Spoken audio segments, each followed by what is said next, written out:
दोस्तों आज हम बीएसटीसी एग्जाम 2026 से संबंधित महत्वपूर्ण प्रश्न देखने वाले हैं। तो आप बीएसटीसी एग्जाम 2026 की तैयारी कर रहे हैं तो ये क्लास आपके लिए काफी इंपॉर्टेंट रहने वाली है। एक एक प्रश्न को ध्यान से देखिए और एक एक प्रश्न को हम यहाँ पर अच्छे से समझने वाले हैं। तो क्लास को शुरू करते हैं। आज का पहला प्रश्न देखते हैं। राजस्थान में 33 करोड़ देवी देवताओं की साल कहाँ स्थित है? वेरी इंपॉर्टेंट क्वेश्चन है। आमेर जयपुर में, आसोतरा जालोर में, किराडू बाड़मेर में, मंडोर जोधपुर में।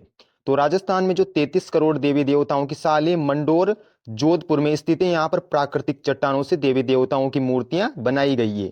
अगला प्रश्न देखते हैं। हल्दीघाटी युद्ध के पश्चात महाराणा प्रताप ने अपनी राजधानी बनाई थी? नागदा को, बंडोली को, प्रतापगढ़ को, चावंड को। तो हल्दीघाटी युद्ध के पश्चात महाराणा प्रताप ने अपनी राजधानी चावंड को बनाया था। महाराणा प्रताप की जो मृत्यु हुई थी वो भी चावंड में ही हुई थी और महाराणा प्रताप ने चावंड को अपनी राजधानी बनाया था 1585 में। तो यह आपको ध्यान रखना है। अगला प्रश्न देखते हैं। कौन सी झील राजस्थान का नंदन कानन कहलाती है? ये भी इंपॉर्टेंट क्वेश्चन है। नवलखा झील, पुष्कर झील, सिलिसेट झील, राजसमंद झील।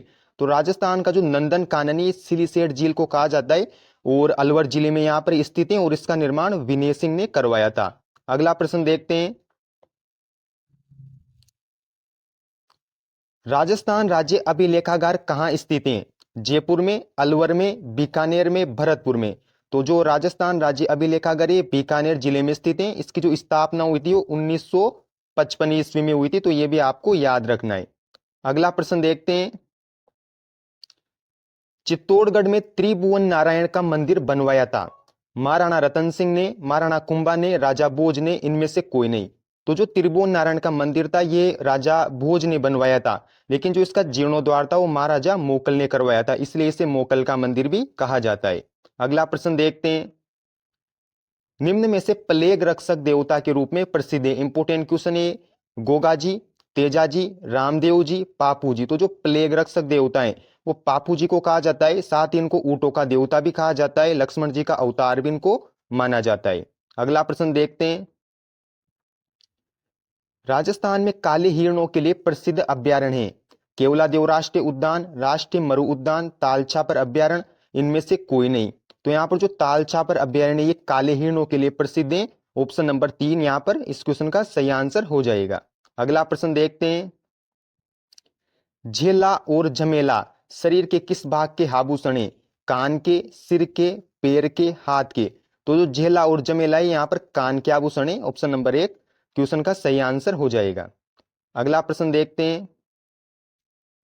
किस किले के लिए कहा गया है कि अन्य सब किले नंगे हैं जबकि एक किला बख्तर बंद है? इंपोर्टेंट क्वेश्चन है। चित्तौड़गढ़ दुर्ग, आमेर दुर्ग, रणथंबोर दुर्ग, कुंभलगढ़ दुर्ग। तो ये रणथंबोर दुर्ग के बारे में अबुल फजल ने कहा है क्योंकि यहाँ की जो दीवारें हैं इस किले की वो काफी मजबूत हैं। अगला प्रश्न देखते हैं। निम्न में से राजस्थान की सबसे लंबी नदी, ये भी इंपोर्टेंट क्वेश्चन है। माही नदी, बनास नदी, चंबल नदी, बाणगंगा नदी। तो जो राजस्थान की सबसे लंबी नदी है वो चंबल नदी है जो कि मध्य प्रदेश से निकलती है। और राजस्थान में बहने वाली सबसे लंबी नदी बनास नदी हो जाएगी जो केवल राजस्थान में ही बहती है। अगला प्रश्न देखते हैं। कौन सा मेला वर्ष में 2 बार आयोजित होता है? इंपोर्टेंट क्वेश्चन है। बाणगंगा मेला, जीर्ण माता मेला, शीतला माता मेला, केला देवी मेला। तो जो जीर्ण माता का मेला ये वर्ष में 2 बार आयोजित होता है। सीकर जिले में स्थित है। ये चैत्र माह और आश्विन माह यानी कि जो साल में 2 नवरात्र होते हैं उनमें लगता है। अगला प्रश्न देखते हैं। निम्न में से करणी माता का बचपन का नाम था?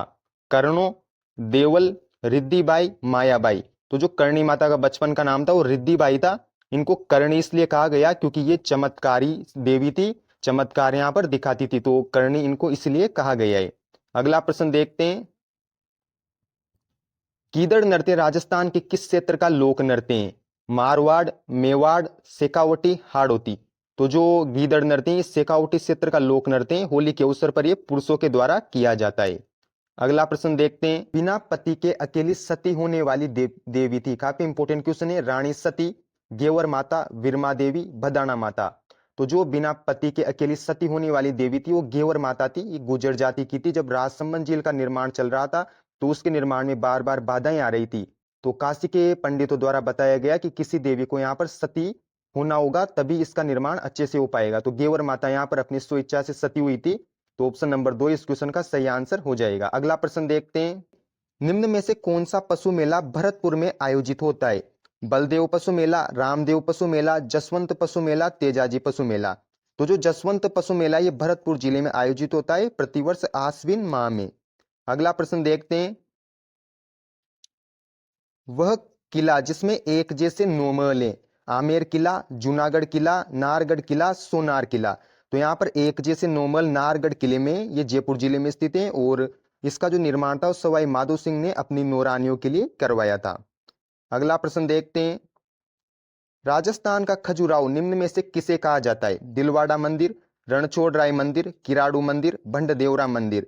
तो राजस्थान का जो खजुराहो ये किराड़ू मंदिर को कहा जाता है, बाड़मेर जिले में स्थित है और ये अनेक कामुक मूर्तियों के लिए प्रसिद्ध हैं। अगला प्रश्न देखते हैं, राजस्थान में वालरा कृषि का एक प्रकार है, शुष्क कृषि, पर्वतीय कृषि, स्थानांतरित कृषि, इनमें से कोई नहीं। तो जो वालरा कृषि एक स्थानांतरित कृषि का प्रकार है, ऑप्शन नंबर 3 इस क्वेश्चन का सही आंसर हो जाएगा।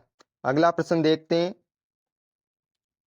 राजस्थान का स्थापना दिवस मनाया जाता है 2 मार्च, 30 मार्च, 5 जुलाई, 10 जून। तो राजस्थान स्थापना दिवस 30 मार्च को यहाँ पर मनाया जाता है, ऑप्शन नंबर 2 इस क्वेश्चन का सही आंसर हो जाएगा। अगला प्रश्न देखते हैं, राजस्थान का सबसे ऊंचा पठार है, इंपोर्टेंट क्वेश्चन है, बोराट का पठार, उड़िया का पठार, मेसा का पठार, इनमें से कोई नहीं। तो राजस्थान का सबसे ऊंचा पठार यहाँ पर उड़िया का पठार है, ऑप्शन नंबर 2 इस क्वेश्चन का सही आंसर हो जाएगा। ये गुरु शिखर के समीप स्थित है। तो दोस्तों ये थे मोस्ट इंपोर्टेंट 20 क्वेश्चन। आप कमेंट में बताइए कितने क्वेश्चन आपके सही निकले। मिलते हैं अगली वीडियो में, धन्यवाद।